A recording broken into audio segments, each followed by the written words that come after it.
Everybody's great when they're not tired. This is when they tired, that's when the real champions come out. That's when a real dog come out. It's where I think the real truth comes out, because I think there are a lot of people who are very talented who can make it there.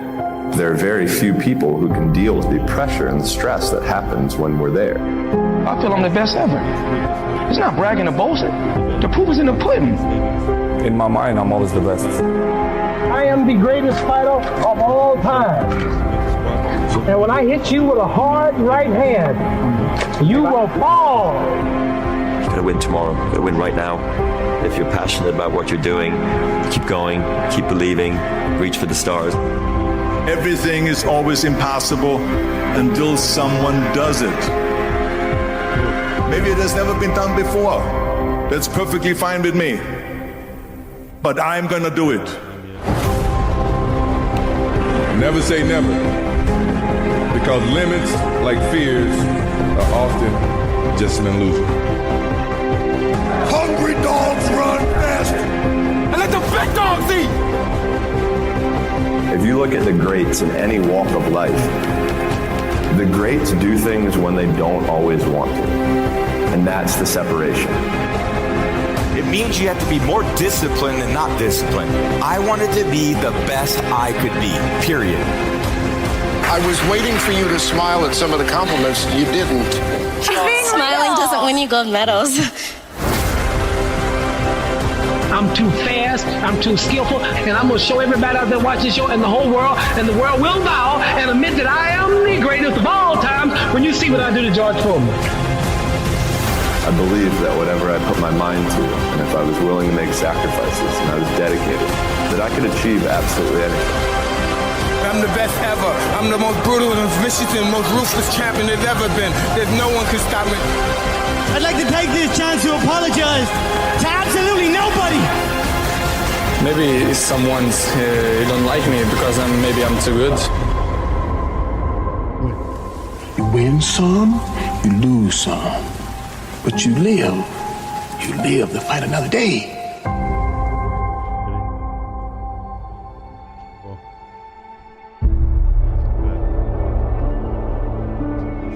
And I've always believed like I'm the Michael Jordan of this industry.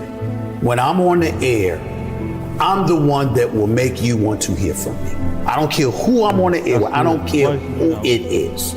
It does not matter to me. By the time I finish speaking, I am the one that you're going to want to listen to. That's my attitude. If this requires 100% and you give me 99, I might want to fire you.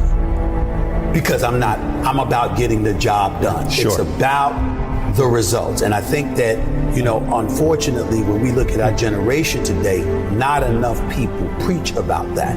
Because I think that we live in a society where people have become masters at pointing the finger at other people as to reasons why things don't get done. I think there's too much explanation that goes on.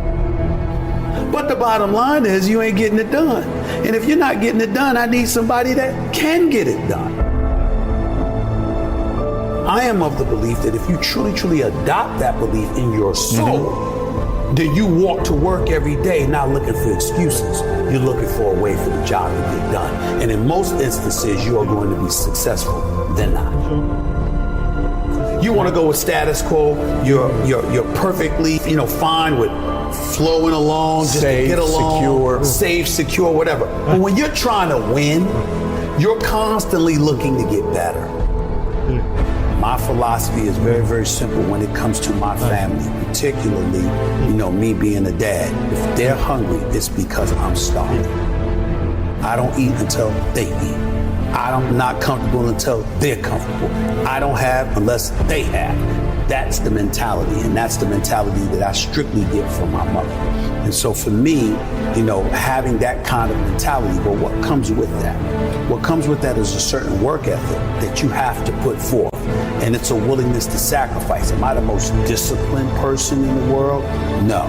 Am I the most meticulous person in the world, like some people would believe? No, I'm meticulous enough and I'm disciplined enough. But I think the key thing is that the bottom line is everything to me. And whatever their bottom line requires is what I'm going to do. If their bottom line requires an excessive level of discipline, I'm going to do it. But to me, it's whatever the moment or the situation demands. And I'm a bottom lines oriented kind of person. You don't assume that opportunities are waiting for you. You know obstacles are standing in every door. And so that challenge that you have to embrace and you have to deal with, that's hard to deal with when you have achieved. You don't work hard to play hard. You work hard to have the ability to play when you want to. But there's a difference. You handle your responsibilities first. And when you work hard and you have that sense of pride, it goes right out the window if you utilize your efforts in the wrong fashion. But when you do what's right, and it's based off of that effort that you put in, then you feel good about it because you took care of your responsibilities. Then you can go play. And I was not always confident. There's no doubt about that. I've always had my insecurities. What I firmly believed in was, as it pertained to me, is that I always worked hard. I was never lazy. I was always somebody that believed in hard work. Betting on yourself is believing in you. Knowing who you are, what you're worth, having an idea about it anyway, and willing to work towards that, to validate that reality. That's betting on yourself. It's your job. And if you can't do it, you scratch, claw, and even die trying. Another 6 minutes. Let's go. We have more fun to go. We make excuses every day. All of us as human beings.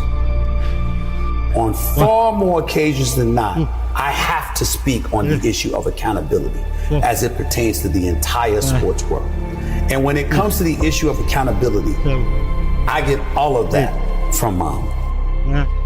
It happened with ESPN when my contract wasn't renewed back in 2008. I was sitting up there, I felt betrayed. I felt ticked off. My mother let me lick my wounds for a couple of days. And then she said, what could you have done better? You sure you didn't do anything? And I thought about all this stuff. I'm like, what is she talking about? This is just not true. This is not right. I work hard, I do this, I do that. And then I started thinking about it. Yeah, I was a pain in the ass. I did kind of complain a little bit too much. But the biggest thing that I remember doing is that I always came to the bosses with problems. I never came to them with solutions. It was always about the problem, never the solution. And I learned when I sat back and reflected on the mistakes that I had made in my career at the time, I learned that no boss wants to talk to anybody who doesn't have solutions. Instead of working around the clock trying to figure out what somebody else wants from you, good or bad, there are moments that crystallizes it for you in your mind. Pay attention and you'll see what they are. And you'll know what to do accordingly. That is what I believe makes me the best. It's my commitment to excellence for the collective whole. Go. Don't go to work. Don't go to work for someone else. When you haven't worked for yourself. Let's go. 1, 2, 3, 4, 5, 6, 7, 8, 9, 20. 1, 2, 3, 4, 5, 6, 7, 8, 9, 20. That's 9, guys. We have more reps to go. 10 minutes. Every day can change your life. Let's go. Just 10 minutes, guys. Let's go. Last rep. 1, 2, 3, 4, 5, 6, 7, 8, 9, 20. 1, 2, 3, 4, 5, 6, 7, 8, 9, 20. Yeah. Yeah.